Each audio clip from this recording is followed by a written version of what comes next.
Quarantine Way to Jannah. Article written by M. Akbar. Voice by Atif Abdurrahman. Islam is the religion of all ages and people. It is the most adaptive religion of the world that provides its followers a clear blueprint to lead an ideal life. Islam guides its followers about every aspect of life, from cradle to coffin. Therefore, a true believer always looks towards Islam whenever he encounters with any issues or calamities. The global outbreak of corona also warrants moving towards Islamic teachings for coping with this pandemic. Muslims are the followers of the Prophet ﷺ, who taught to run away from lepers like you run away from a lion, Sahih Muslim, and to not mingle patients and the healthy, Sahih Bukhari. The Prophet ﷺ said, "If you come to know that there is plague somewhere, you should not go there. If there is plague in your place, do not leave the place." Bukhari and Muslim. This teaching of the Prophet ﷺ came 14 centuries ago, when there had been no protocol for quarantine in the world.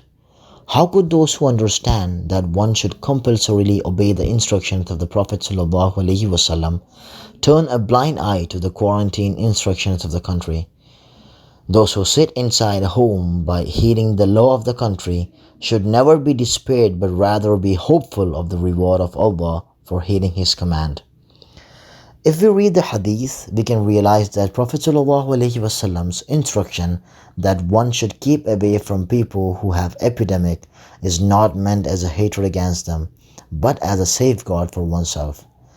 Those who read the hadith reported by Abu Dawud, which says those who died of plague is a martyr, and the hadith reported by Bukhari that says if someone patiently remains in the place where plague spreads and dies of it, will have the same reward as that of a martyr. Will never hate a patient, but rather show love and compassion for him. In the history of Islam, we can never see an act of isolation of hatred against the patients. In the affliction of plague at Emmaus in Palestine during the expeditions of Umar radiallahu anhu, about 25,000 people died, including Mu'adh bin Jabal radiallahu anhu, Suhail bin Amr radiallahu anhu, and Abu Ubaidah bin Jarrah radiallahu anhu. Imam Ahmad reports in his Musnad the act of then Governor Amr bin al-As instructing people to avoid communal living and to live alone in mountains, which Khalifa Umar radiallahu anhu acknowledged. They were carrying out the command of the Prophet ﷺ. Muslims of today should heed the religious instructions and commands transmitted by them. They should not feel disappointment about it, but should rather remain hopeful of His contentment and reward for heeding them. A believer should view diseases, whether they are endemic or not, as a means determined by God for us to expiate our sins.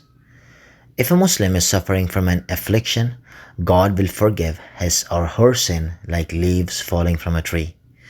These are the words of Prophet ﷺ to Abdullah radiallahu anhu, who came to visit the Prophet when he was ill. Bukhari. If a Muslim feels tiredness, illness, sadness or disease, God will forgive his sin through them, even if the affliction is a thorn which had stuck into his flesh. This hadith, narrated by Bukhari through more than one companions, gives so much relief and contentment for a believer. So much is the pleasure given by the prophetic saying that if there is an endemic like plague, and one does not go out so as not to harm others and dies in consequence, he will receive the reward of a martyr. Bukhari.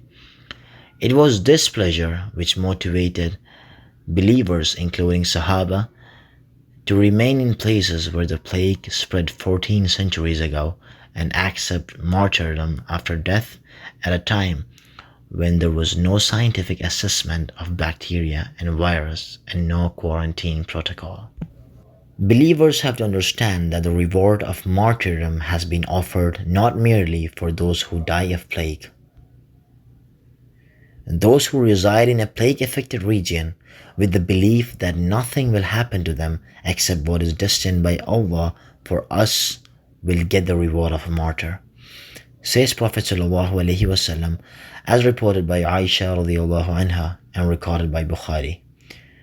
Imam Ahmad also reported a hadith in his Musnad through a reliable chain, citing Aisha radiallahu anha, who says, when the plague is spreading, those who sit inside one's house with the belief that nothing will happen to them except what is destined by Allah will be rewarded as martyr.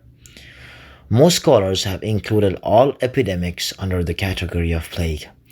What greater happiness has to be attained by those who learn from the Prophet ﷺ that staying in one's house while the epidemics is spreading will get the reward of the martyr.